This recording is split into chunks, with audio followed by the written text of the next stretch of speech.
साथियों नमस्कार, शुभ संध्या। आप सभी का आपके अपने YouTube चैनल सुभी क्लासेस के ऑनलाइन प्लेटफॉर्म पर आप सभी का स्वागत, अभिनंदन। पार्ट फर्स्ट में जीवाणुओं के परिचय के बारे में जानकारी दी थी। आज उनके आकार एवं आकृति के बारे में जानेंगे, जो विड डायग्राम जानेंगे। चित्र की सहायता से आपको समझाने का प्रयास करूंगा और एक छोटा टॉपिक और छोटे समय में एक अच्छी जानकारी के साथ तो आज शुरू करने वाले हैं क्या जीवाणुओं की आकृति एवं आकार, जिसमें सबसे पहले बता दूं कि अगर इनके प्रकारों की बात करें तो 4 प्रकार के हैं। वो कैसे हैं? गोलाकार, छड़ाकार और उसके अलावा कोमाकार और सर्पिलाकार। छड़ाकार या दंडाकार हम कह सकते हैं। तो 4 प्रकार के जो है, तो सबसे पहले मैं उसमें आपको बता दूं कि जैसा आप देख पा रहे होंगे दोस्तों, जीवाणुओं की आकृति एवं आकार, जिसमें छड़ाकार या बैसिलस में प्रकार की बात करें तो ये अकेले या समूहों में पाए जाते हैं। तो मीन्स जो छड़ाकार या बैसिलस है, तो दोस्तों इसकी आकृति कैसे होती है, या कह दे दंडाकार। तो बस इस तरह की आकृति पाई जाती है। इसे हम क्या कह देते हैं? छड़ाकार कह देते हैं। क्या कह देते हैं दोस्तों? छड़ाकार, या फिर कह दें दंडाकार आकृति में पाए जाते हैं। और इनकी विशेषता है कि ये अकेले या समूह में पाए जाते हैं। जैसा कि आप देख पा रहे होंगे, अकेले या समूह में पाए जाते हैं। ये ज्यादातर क्या है, पादप रोग का कारण बनते हैं, यानी पादप रोग उत्पन्न करते हैं, यानी प्लांट्सों में डिजीज उत्पन्न करने का कार्य करते हैं। और इसमें सारी की सारी बैसिलस प्रजातियां या बैसिलस स्पीसीज आ जाती हैं। और जैसे लैक्टोबैसिलस आपने नाम सुना होगा, तो इसी के अंतर्गत आता है। इसीलिए मैंने लिखा है दंडाकार या बैसिलस, छड़ाकार। और इसके साथ साथ आपको बता दूं कि जैसा यहाँ पर दंडाकार या छड़ाकार या बैसिलस, तो ये बहुवचन में आते हैं। और उसके बाद गोलाकार या कोकस, तो कैसे हैं? गोलाकार इस प्रकार की आकृति में पाए जाते हैं। कैसे भाई? गोलाकार है तो गोलाकृति में पाए जाएंगे, स्वाभाविक सी बात है। तो इस आकृति में जो बैक्टीरिया पाए जाते हैं वो क्या कहलाते हैं दोस्तों?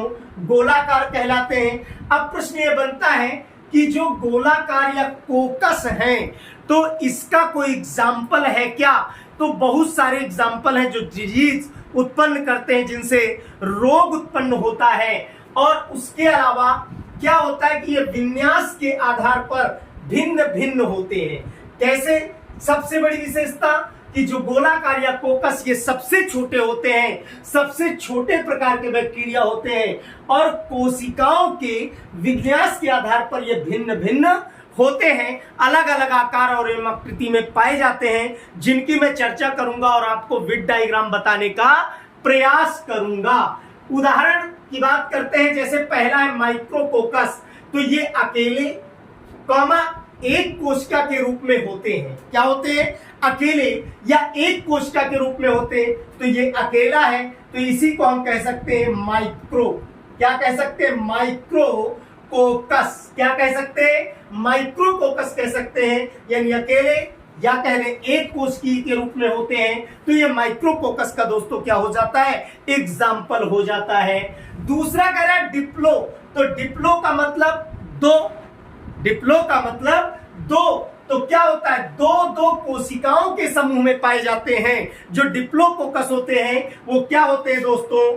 दो कोशिकाओं के समूह में पाए जाते हैं। तो यानी जो डिप्लोकोकस होते हैं, इस तरह की कोशिकीय संरचना का क्या करते हैं? निर्माण करते हैं। और उसके बाद आपका आ जाएगा क्या? टेट्रा। टेट्रा का मतलब 4 कोशिकाओं के समूह में पाए जाते हैं। तो टेट्रा जो होते हैं वो कैसे होते हैं? 4 कोशिकाओं के समूह में पाए जाते हैं। तो इस तरह की संरचना टेट्रा कहलाती है, या मैं कह दूं टेट्राकोकस कहते हैं, यानी टेट्राट। उसके बाद स्टेफाइलोकोकस कौन सा है? ये सारे के सारे एग्जाम्पल गोलाकार या कोकस के हैं। जैसा आप लास्ट में देख पा रहे होंगे दोस्तों, कोकस। तो स्टेफाइलोकोकस अनेक कोशिकाएं होती हैं, लेकिन गुच्छे के समान। कैसे गुच्छे के समान? अंगूर के गुच्छे के समान ये दिखाई देते हैं। तो इनकी संरचना दोस्तों कैसे बनती है?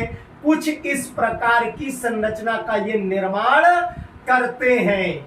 क्योंकि ये गुच्छे के समान दिखाई देने वाली संरचनाएं होती हैं, तो इसे हम क्या कह देते हैं? स्टेफाइलोकोकस। क्या कह देते हैं? स्टेफाइलोकोकस। स्टेफाइलोकोकस कह देते हैं, जो अंगूर के गुच्छे के समान की संरचना बनाने का कार्य करते हैं। और उसके अलावा अनेकों श्रृंखलाओं के रूप में ये एक आपका है स्ट्रेप्टोकोकस, यानी अनेकों कोशिकाएं एक श्रृंखला के रूप में पाई जाती हैं। तो दोस्तों कैसे? जैसे इस प्रकार से लंबवत सेल रूपी जीवाणु की जो संरचनाएं होती हैं वो आपका क्या कहलाता है? वो कहलाता है स्ट्रेप्टोकोकस। क्या कहलाता है? स्ट्रेप्टोकोकस।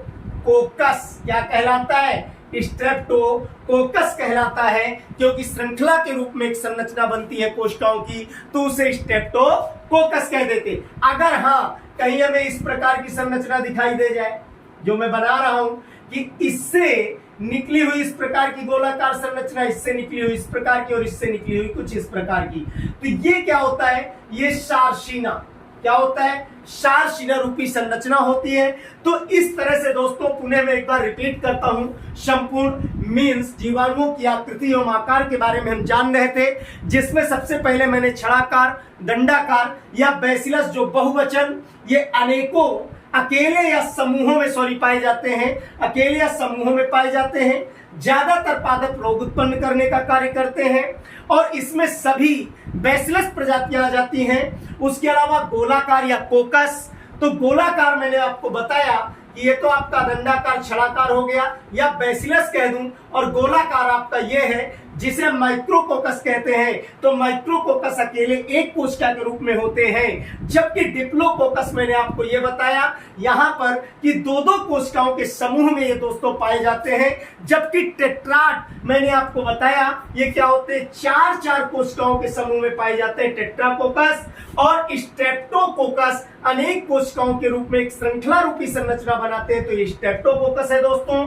अगर इस प्रकार की संरचना कहीं दिखाई देती है, और स्टेफाइलोकोकस अनेक कोशिकाएं होती हैं लेकिन गुच्छे के रूप में संरचना बनाते हैं। जैसे अंगूर का गुच्छा कभी आपने देखा हो दोस्तों, तो ऊपर से फल इस प्रकार से लटकते हुए नीचे की तरफ क्या होता है? सकरापन और आकार छोटा होता जाता है। और उसके अलावा अब प्रकार की बात करते हैं, तो चार प्रकार मैंने बताए थे। कोमाकार यानी विब्रियो, जैसे आपने एग्जांपल हैजा कोलेरा का बैक्टीरिया विब्रियो कोलेरी सुना होगा, तो विब्रियो कोलेरी अंग्रेजी के चिन्ह कोमाकार, जैसे हम कोमा लगाते हैं तो कोमाकार आकार के होते हैं। अब आप कहेंगे कोमाकार आकार के अंग्रेजी का अक्षर, तो मैं यहां पर बता देता हूं कि इस प्रकार की अगर संरचना में कोई संरचना दिखाई देती है तो वो कैसा होता है? वो कोमाकार अंग्रेजी के अक्षर के आकार की संरचना होती है।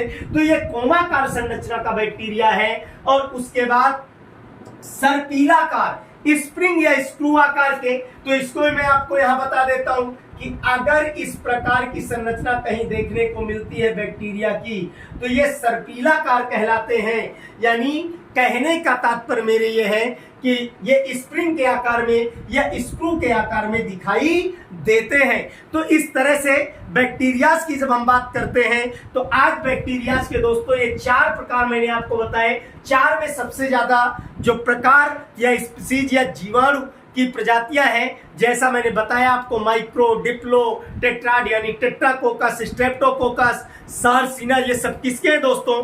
गोलाकार के हैं। तो ये केवल आज आकार एवं आकृति की बात थी। पिछले भाग में मैंने बताया था सबसे छोटा जीवाणु और सबसे बड़ा जीवाणु।